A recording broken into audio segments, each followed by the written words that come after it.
I mean, we don't want managers to become therapists. That's not what we're saying. That's not what I'm saying, right? But can we, when we talk about emotional intelligence, keep in mind that just teaching it to them, like the top-down approach, which is here's the information, you go and figure it out. Is that working? And it really hasn't. And this is why I brought in the how. How can we come alongside, right? And then show you how, walk alongside, nurture and mentor how emotional intelligence is shown.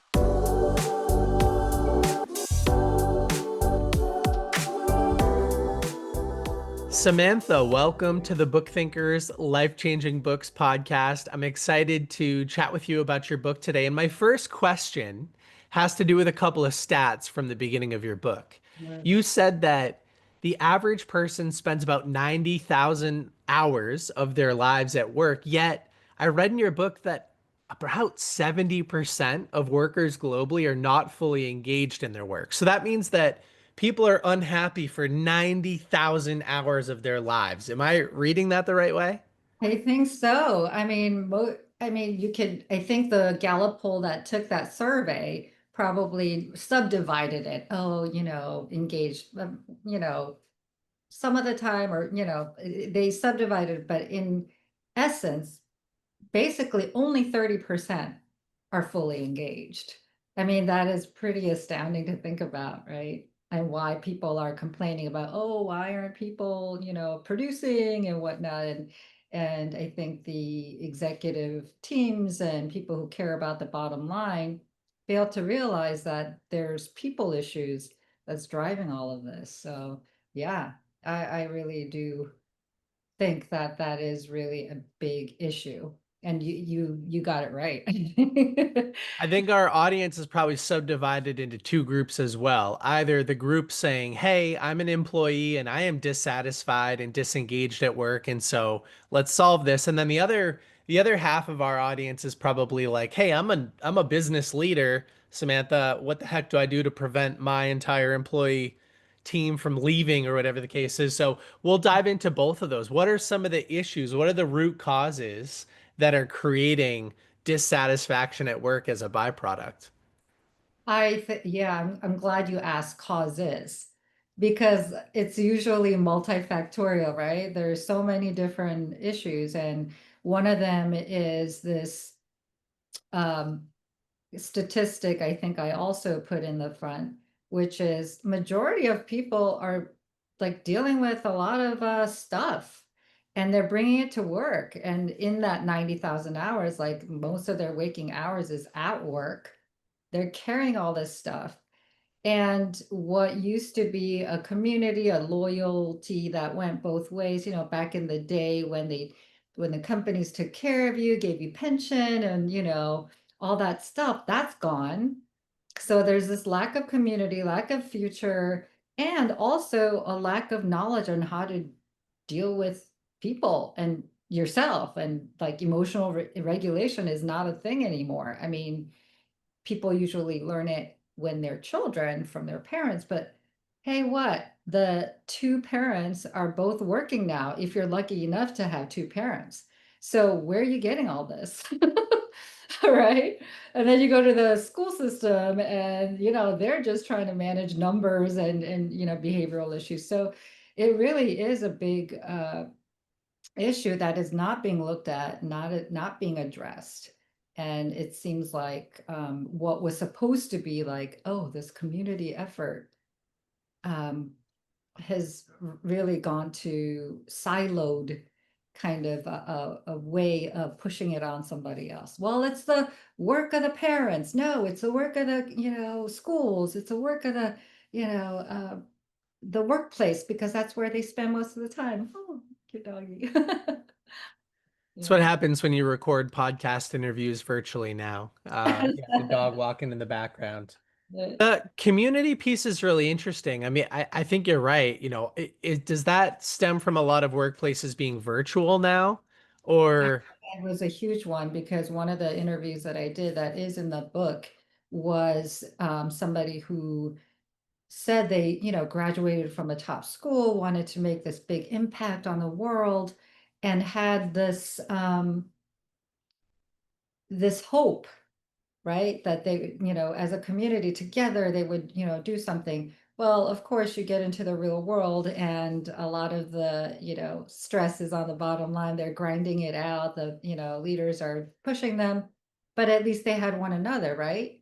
And then the shutdown came for the pandemic, and they had to go grind in the dark by themselves without support, without being able to, hang out by the cooler and just, gripe together. So that was one of the things that did come up. Yeah.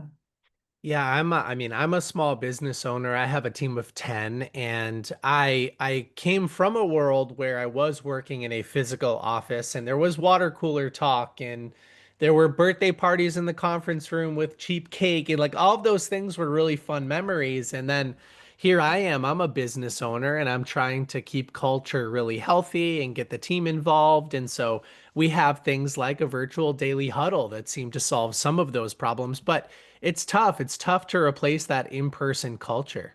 Isn't it? It really is. And I'm glad to hear that you're making effort to at least do the huddle, because in some places they don't even do that. And that's Yeah. really like checking in, right? There's this thing in relationship where you want to check in whether you're doing well or not. And so, yeah, I appreciated you asking me how I was doing.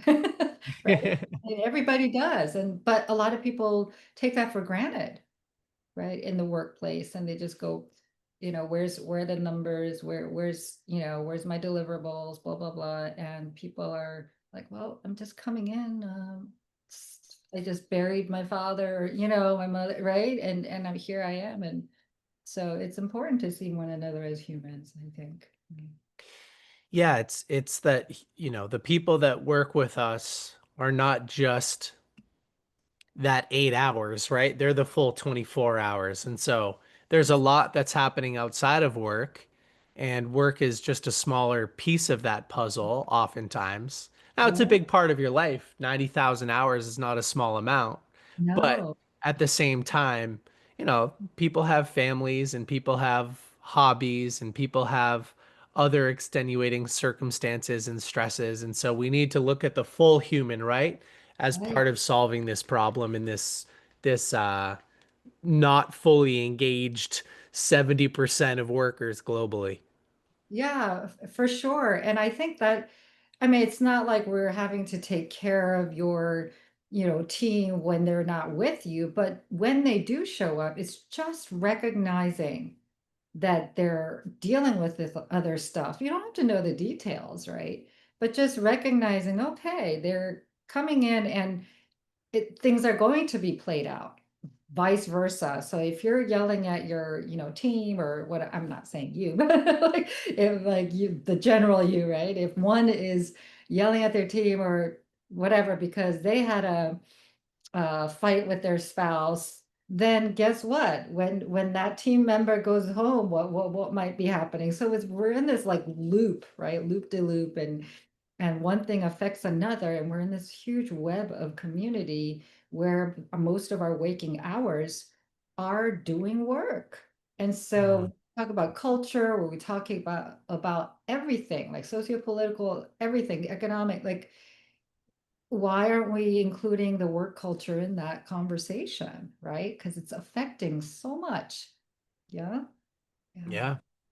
You say in the book too that 41% of companies cite that talent retention is their number one issue, yet those leaders aren't making much of an effort to understand who's working with them, right? And so Yeah. what are some practical things that a leader in the audience can do today to improve employee or worker satisfaction? I mean, that's a great question. And as a therapist and somebody who would kind of like to zoom out a little bit and see the big picture, my curiosity would be, what are they saying? Like, are there exit surveys that are showing, right, what would have helped them, right? And I think that's really important to know, because too often I think whoever has the the power might assume things. Well, this may be the answer. And that it's happening all the time. They come in with the flavor of the month and they go, oh, we'll do this and it'll fix it. But what do the people say? And that's where the statistics showed a lot of people were leaving because of managers and a toxic, leaders that they had to work under. And oh, Chris Rainey, he has an HR podcast. I just listened to him on LinkedIn, and he interviewed somebody from Kyle, got his last name, but from Deloitte, and they did a survey. I think this was just last week, but they did a survey, and it turns out a lot of the workers wanted from leadership mentorship. They're wanting to be quote unquote mentored. And I'm thinking it's a little bit like why people are saying, why are Gen Z like babies and whatnot? Well, maybe because they haven't been parented, I mean, right, in that way, in the waking hours, right? So that's something to also consider, which is what does it mean to be mentored? What does it mean to be, right, guided along a path in the workplace, the work culture, navigating all this stuff, right? Yeah. Yes, something that the two of us talked about during our first conversation, and obviously it's a through line in your book, is that oftentimes leaders are dealing with trauma, but they're not aware that they're dealing with trauma. And so, can you tell everybody the difference between hypo arousal and hyper arousal? And then I have a couple of follow-up questions. Sure, sure. And I'm glad you mentioned that because it's so easy to just blame the leadership, but we're talking about all cross section of, right, the hierarchy and the ladder.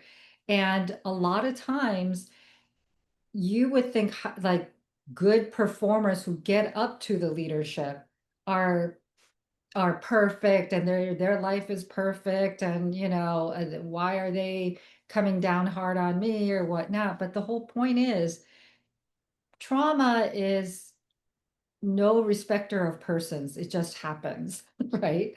And so you've got people who are future leaders, people who are future followers, and frontline workers and managers all having trauma. They deal with it differently. And the survival that the system is trying to maintain is what you mentioned is hypo-arousal and hyper-arousal. And so when a person is responding to trauma by trying to survive and fight, they're hyper aroused. Their like fists are clenched, they're focused, their energy is high, and they might be overworking. And they might be the intense ones, right? That are producing and they're just like they're on their phone 24/7 and maybe they're in this C-suite now. Maybe that's how they got there. I don't know. But like sometimes you see that and you might misinterpret it as something else, but it might also be, I'm not saying just because they are, it's trauma, but when it's trauma and when there's hyperarousal, you can see it that way. And other times you see them just yelling because they're, they're triggered and they did have trauma and right? So that's the hyperarousal is when there's high energy, they're about to fight. Hypoarousal is when you shut down, right, when you're like get almost given up. And so this is where I feel a lot of times Gen Z are misunderstood because when they're bed rotting and whatnot and gaming and just in the cyberspace, we think that they're lazy, but I remember hearing from an old psychiatrist way long ago when I was little that there's no such thing as lazy, that it's something else that's going on. And so I wonder if that hypoarousal that looks like bed rotting or in the workplace, like just staring into the screen when you have to send out those emails that you were supposed to be doing, could be that hypoarousal. They're just overwhelmed and under-supported. I think that's what it could be. Yeah, a hyperarousal. It really shows up differently with different. I know, I know. It's taking us like, Well, whew. no, it seems like in a lot of workplaces, and I'll make a statement that's probably Sure. overly general, but it seems like in a lot of workplaces there are probably hyper aroused management and leadership who Yes. are their trauma is manifesting in work output, and so they're hitting numbers and they're extremely productive people, but they're always stressed out and therefore don't have enough time to mentor the Yes.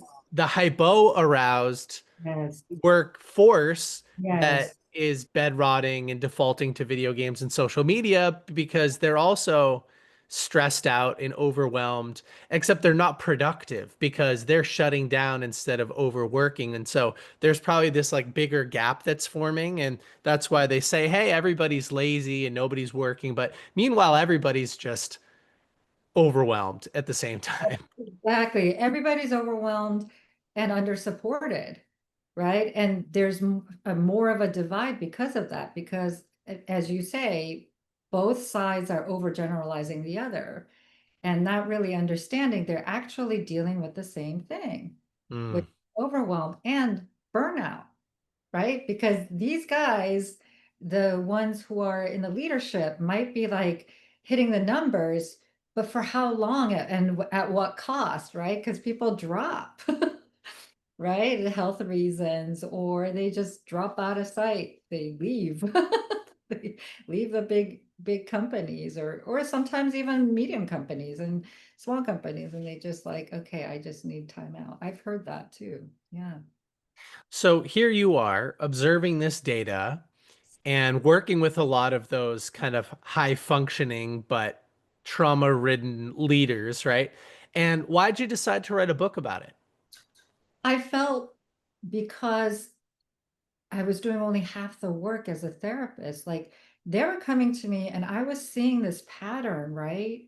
About workplace stress and burnout.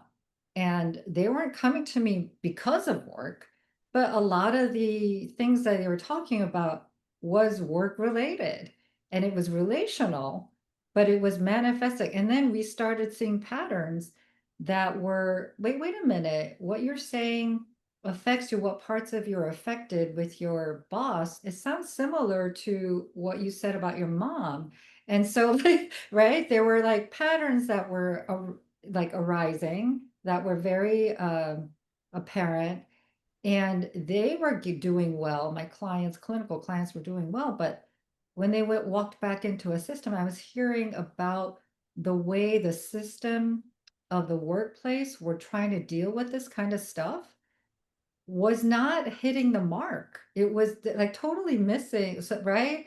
And so when I wrote my first book about parenting and I was presenting it, I was doing the research, and that's where I found out that most of the workers are traumatized. I'm like, wait a minute, then why are we having these executive coaches come in who are told and trained not to go there? Like, is something like not aligning right here? So it just got me thinking. And so I did more research, and that's where I interviewed a lot of people who weren't my clients and just, did a lot of research. And that's where I wanted to really start that conversation of what are we going to do? What can we do? Right? Yeah. So who's the target reader for the book? Who did you have in mind when you decided to write it? I mean, Decision makers, because people who actually can, because I think like you said, a lot of people feel it. They see it, they feel it, but they are not feeling very they're not prioritizing this because they see it as, oh, well, it's relationship stuff, but they're not tying the cause and effect of the relationship to their bottom line and to their quarterly statements and to their revenue. And I'm saying, wait a minute, it looks like there really is a tie here. There's definitely a direct through line. Hmm. And because business is relationships, right? So when we don't know where people are and how to do relationships with where they are, which is mostly trauma, you know, um, then uh, what are we doing?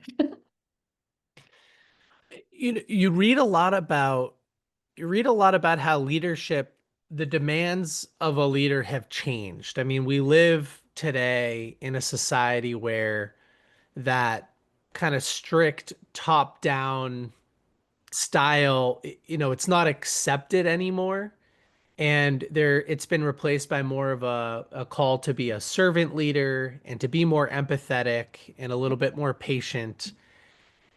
Yet it feels like there's more trauma in the workplace than ever before. Do you think that it wasn't talked about or diagnosed back then, and that it's actually better today than it used to be with that stricter top-down leadership style? Or do you think that today's leadership style just gives, I don't know, I don't really know what I'm trying to ask there, but it feels like the workplace is suffering more than ever, yet it's supposed to be a kinder, more empathetic leadership style. You're What's saying. what's the You're disconnect? asking me a contrarian question, which is good because it's like, well, we're talking more about it, but we're seeing more of it. Like, what's going on, right? Yeah, yeah, what's going on? I know, like, right, babe, back in the day when it was top down, things seemed to be aligned and nobody complained, and blah, blah, blah. I get it. I see that. And back in the day, the whole structure was different, right? And also there was this stability of I'm going to be top down. It was a very structured hierarchical structure, but there was also this loyalty. Do you remember back when people's retirements were like pensions and not like, right, all rolled up into Yeah, it used to be, hey, I'm deciding on the company I'm going to work with for the rest of my life, and now exactly, everybody changes every couple of years, it seems. exactly. So I think there is this more transactional aspect to relationships in general, right? And so that's a big, I think, cultural shift both at work and outside of work. Again, like Mm. one affecting the other. And that's really a big one. I feel like the top down and what you've seen, the military, leadership that a lot of corporations had taken on, like I said in the book, um, could work if it was complemented by some relational aspects. So if you want to go to the, here's an overgeneralization too, but like the masculine and the feminine, right? They're supposed to work together, right? When you lean on one or the other too much, it might not work so well. I mean, so I think that I've heard from uh, somebody that a workplace there was this nice balance and one of them left and now it's pretty chaotic. So I think, yeah, that Interesting. So, and we could cut this if you don't think it's appropriately phrased, but my interpretation of what you're saying is that maybe mhm. the traditional, more masculine, more ordered and structured version of leadership didn't work. And so maybe we've overcompensated as a society and swung to the other end of the spectrum, which is more of a feminine servant leadership, high empathy relationship, like, but maybe a little bit too far into that end of the spectrum. And so there's probably some middle ground where both styles would complement each other a little bit better. I I'm not sure if that's what I'm saying, but I'm definitely liking what you're saying about the pendulum swinging and we us needing that, right? Because right. Because if it has swung this way, I think inevitably gravity will bring it this way. So I'm understanding both sides, right? And then hopefully that will have some um common sense, right? Effectiveness. Sure. Uh, right? Because I mean, we don't want managers to become therapists. That's not what we're saying. That's not what I'm saying, right? But can we, when we talk about emotional intelligence, keep in mind that just teaching it to them, like the top-down approach, which is here's the information, you go and figure it out. Is that working? And it really hasn't. And this is why I brought in the how. How can we come alongside? Right? And then show you how, walk alongside, nurture and mentor how emotional intelligence is shown.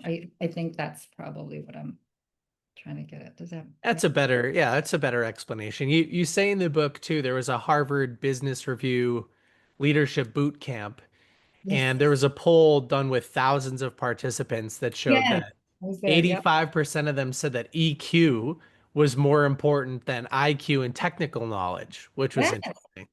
Which was interesting, right? I mean, it's funny because she started out with asking other things, then she moved into the EQ, but there was this disconnect I felt as a therapist watching this survey happen because they were saying how important technical knowledge was and all this other stuff. And then finally, when she mentioned EQ, it was almost like a buzzword. Everybody said, yes, that's important. So I was like, wait a minute, I'm sensing some dissonance here. Like, so this is one of the things I'm talking about. People all know it's important, but they don't know how to get there. And Hmm. right. And they're just given a lot of information, what they look like. What does an high EQ leader look like? And that's just the way it's taught. And I'm like, wait a minute, is that really helping? Yeah. So I know we don't want to get too Yeah. deep into your framework, but Yeah. tell everybody at a high level, how do you solve these problems for individual leaders and for companies? Yeah. And if I'm glad that you mentioned both because that's how it should be done. I think my framework was meant to be done both at the company or organizational level as well as individual work. So I feel like the way people are trained in EQ may benefit from a shift. So we talk, like I said, giving people a standard and saying this is what it is, often without been showing the map how to get there or even a guide how to get there, creates shame. That's what shame is, like knowing where you should be, knowing where you are, and feeling really bad about it, about yourself, about, right? That's a very simplified definition of shame, right? And so what can we do? My purported hypothesis and let's go, mantra is let's get to the how because a lot of people haven't been shown how to do relationship, how to, know what you're feeling, how to communicate that, how to, show people what you need, how to, motivate somebody else. Do you know what I mean? All these things that I learned in graduate school becoming a therapist. I'm like, wait a minute, what makes this special? I was like, why am I paying? Right? Why aren't we just taught all of this in school or, or I don't know, home or both? Yeah. Or at the Yeah. work onboarding. Right. Well, there are a lot of those subjects, everything from basic financial literacy to, I mean, just Right. emotional intelligence is obviously a very Right. good Right. example of that. Yeah. Yeah, emotional literacy, right? Yeah, there you go. Yes, yes, that's right. Yeah, we should be teaching those subjects. Have to, yeah. Um, what are your thoughts on how artificial intelligence is going to play into this? Is it going to make the problem worse, or I does it have mean, the potential to solve some of these problems for us? I think it's happening. So the argument for adopting AI so fast, I think, is to, oh, so that we could give all of the busy work to AI so that we could do more human things. But my question would be, is that happening? Right? I mean, Sam Altman in a recent interview was saying like one of his fears, I think he listed three, but one of the last one is that he was concerned that people are relying on AI for like decisions, like completely giving over the executive functioning to AI. Like, tell me who to be friends with, or right? And that is kind of a scary aspect, isn't it? Yeah, I mean, it hallucinates. Yeah.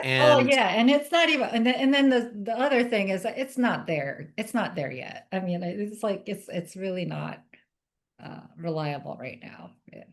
So I say if we want AI to be a tool, then all the more, right? And they're being trained on humans and our behaviors, then all the more we need to get our emotional literacy, right, up there before AI can because what they're copying now is kind of sad.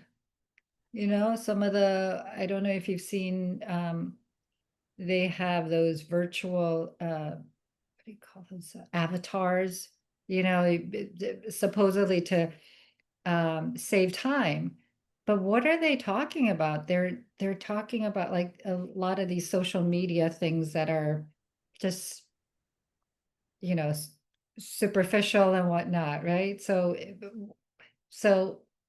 right, even before we figured out the mental health crisis and stuff, they have these avatars doing superficial stuff. So I feel like, yeah, I think there's a rate issue. Yeah. I'm not, I mean, no matter how you feel about AI, it's here. it's here, but it's not ready to solve your emotional problems. So you need No, to do that no, work outside of the computer.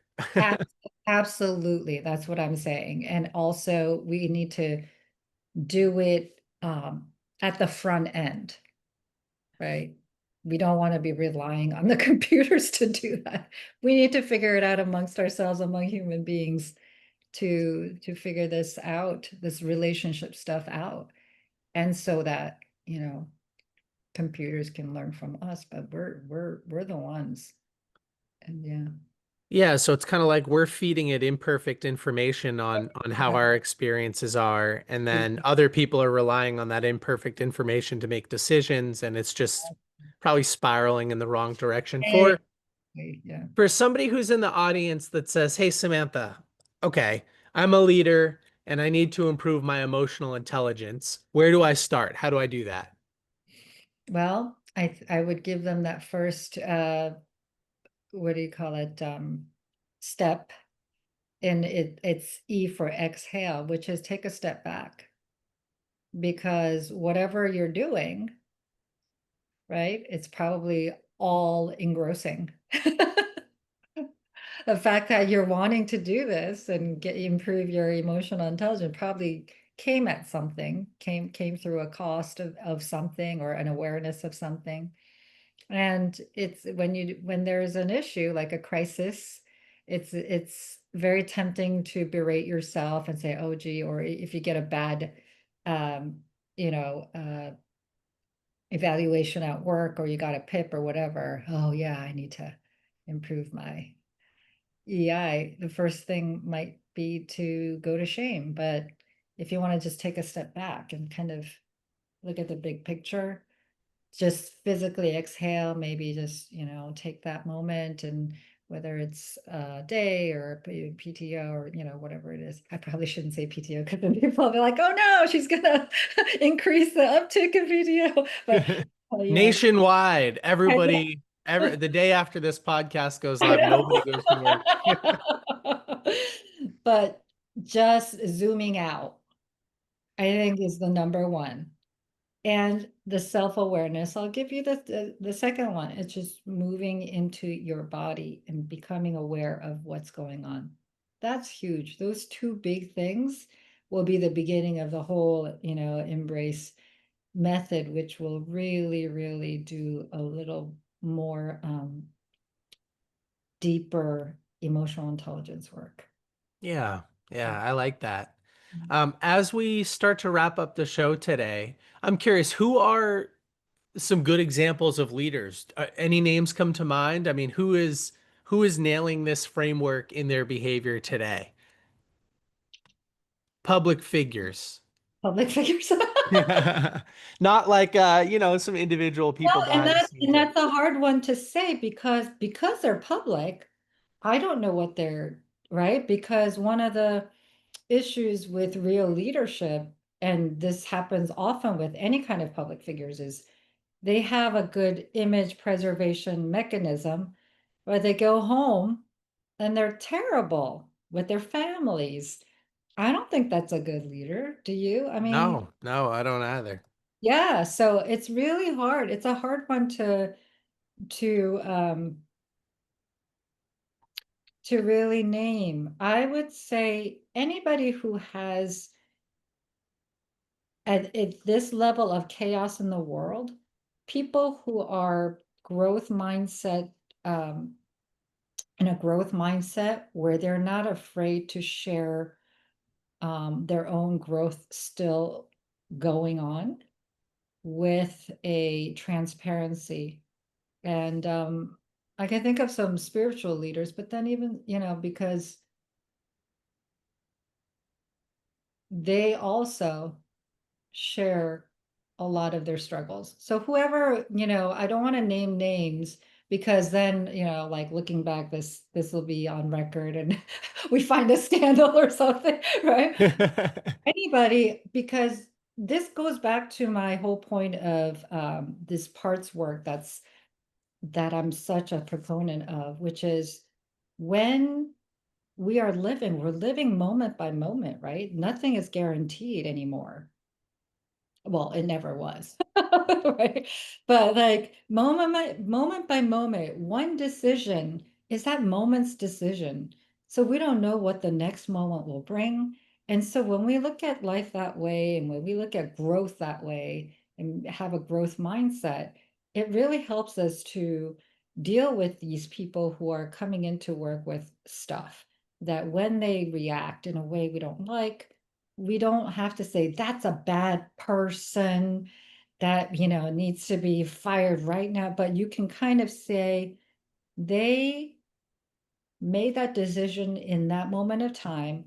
It was probably a part of them, right, that was having some kind of trauma response. I'm not saying that means that they get a free pass, but it will give you more wisdom on how to uh, deal with it in a more productive way, right? Whether it is through some kind of PIP or, whatnot. But do you know what I'm saying?